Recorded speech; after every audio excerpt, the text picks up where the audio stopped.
The story begins on June 27th, 1976, at the airport in Athens, Greece. A serious-looking man named Wilfried Bose comes out of a restroom and walks carefully toward the plane. He secretly signals two other men named Ollie and Khalid, letting them know it is time. A woman named Bridget also joins him. All four get on an Air France plane flying from Tel Aviv to Paris, looking calm but ready for action. After the plane takes off, Bose gives a quick hand signal to Bridget. She quietly takes out two small guns and some grenades from her bag, surprising everyone. At the same time, Ollie and Khalid also show their weapons from a hidden spot. The passengers and crew are shocked and scared. Bose quickly runs to the cockpit, forces the pilots to move away, and takes full control of the plane. The hijackers push all the passengers to the back of the plane and block the front area to make sure no one could stop them. Meanwhile, in Israel, the Prime Minister, Yitzhak Rabin, is in an important meeting with his defense minister and other officials. A soldier rushes in with shocking news. An Air France plane has been hijacked. Rabin immediately asks his secretary to find out two things: how many Israeli citizens are on the plane and where the aircraft is heading. Inside the plane, the hijackers begin collecting everyone's passports and identification documents. Because the plane is running low on fuel, Bose tells the captain to land in Libya to refuel. Back in Israel, Rabin learns that there are 239 passengers on the flight, including 85 Israelis. Rabin notes that the plane belongs to France, so it should mainly be France's responsibility. However, the defense minister disagrees and insists that Israel must handle the crisis themselves. The plane lands in Libya to refuel.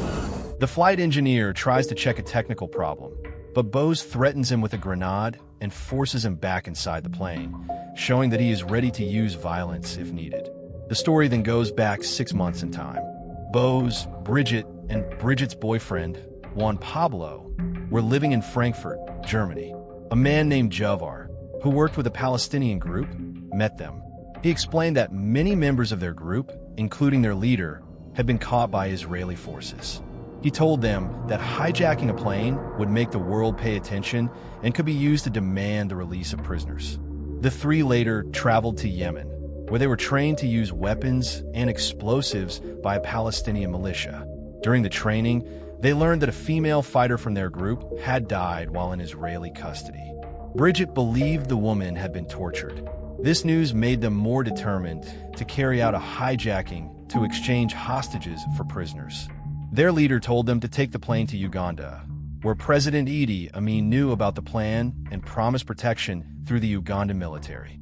However, Juan Pablo began to have doubts.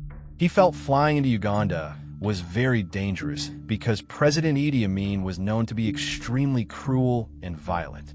Bridget insisted their goal was only to pressure the Israeli government and not to harm any passengers. One did not trust either the Ugandan authorities or the Palestinian group and decided to withdraw.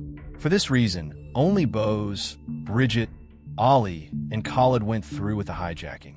The story returns to the present. On the plane, a pregnant woman says she is feeling unwell. Wanting to avoid unnecessary violence, the hijackers allow her to leave for medical help. Later, the plane leaves Libya and continues toward Africa. Prime Minister Rabin receives updates that the plane has left Libyan airspace. He also learns that the woman who left had faked her medical emergency to escape. She reported that 3 men and 1 woman were controlling the hijacking. During the night, the plane lands at Entebbe Airport in Uganda, a quiet and isolated location. President Idi Amin sent a message to the hijackers, ordering that all passengers must remain inside the plane overnight.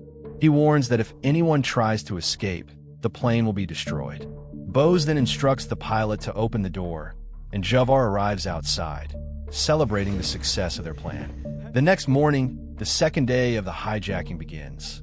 All passengers are taken off the plane and moved into an old, abandoned terminal.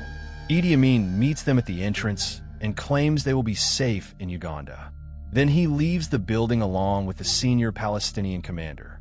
Inside the terminal, Ugandan soldiers provide limited food and water. The Palestinian guards carefully monitor all the passengers, making sure no one can escape or resist. Back in Israel, military intelligence confirms that the plane is now nearly 4,000 kilometers away in Entebbe.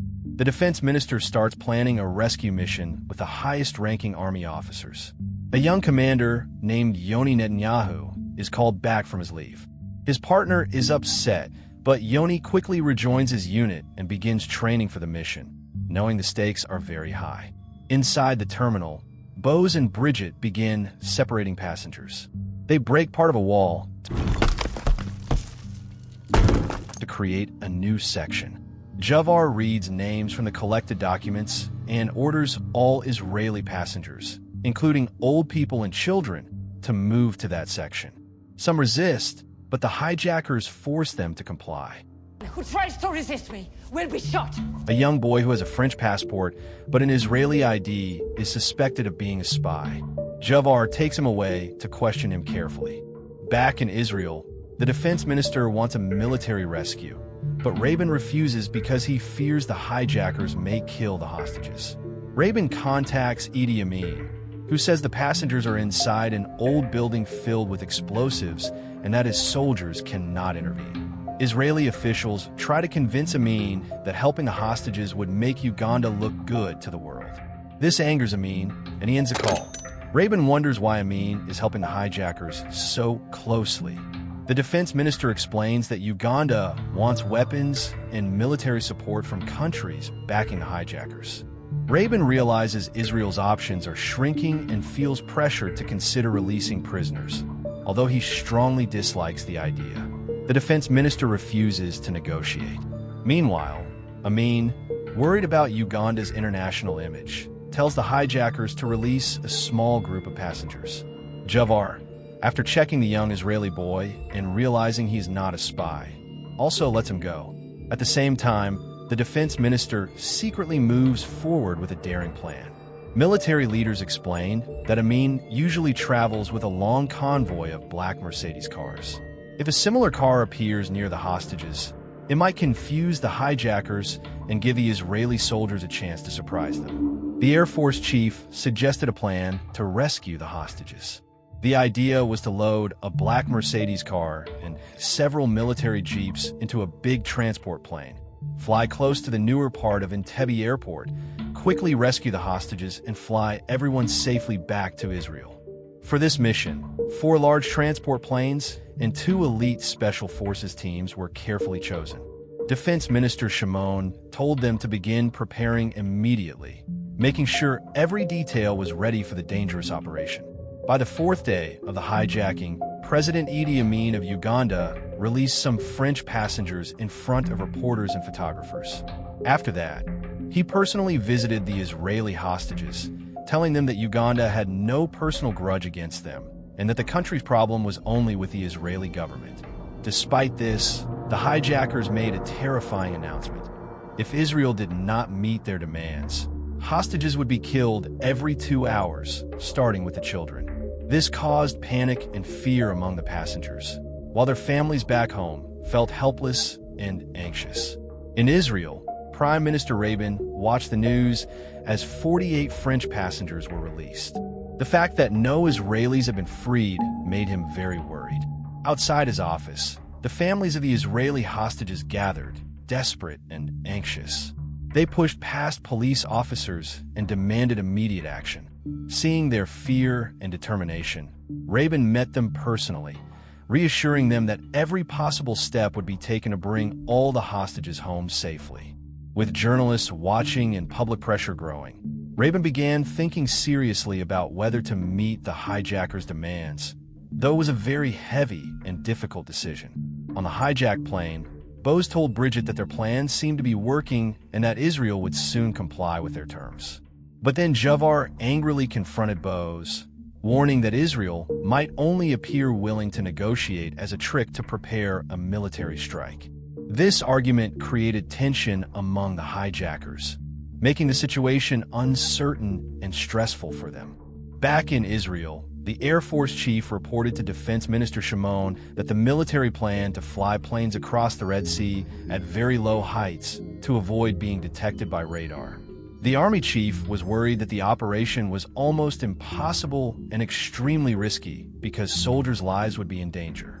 Shimon reminded him that responsibility also rested with the prime minister and that the mission was critical for Israel's safety and honor. By the sixth day of the hijacking, Bose told the hostages that negotiations were happening and that the remaining French passengers would be released soon. He allowed Israeli passengers to move into a separate section of the terminal for safety. As the French passengers left on buses, the Air France pilot and cabin crew chose to stay behind with the Israeli passengers, refusing to abandon them and showing courage and loyalty. In Israel, Yoni Netanyahu updated Shimon on the latest information.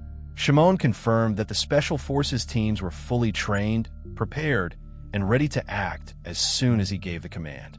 The next day, satellite images showed that Entebbe airport was isolated, with no buildings, people, or obstacles around to interfere with the rescue mission. Yoni and his team boarded the planes, which carried a black Mercedes and 2 military jeeps. The Prime Minister called an emergency cabinet meeting to brief officials on the plan. After discussion and approval, the rescue operation was officially named Operation Thunderbolt.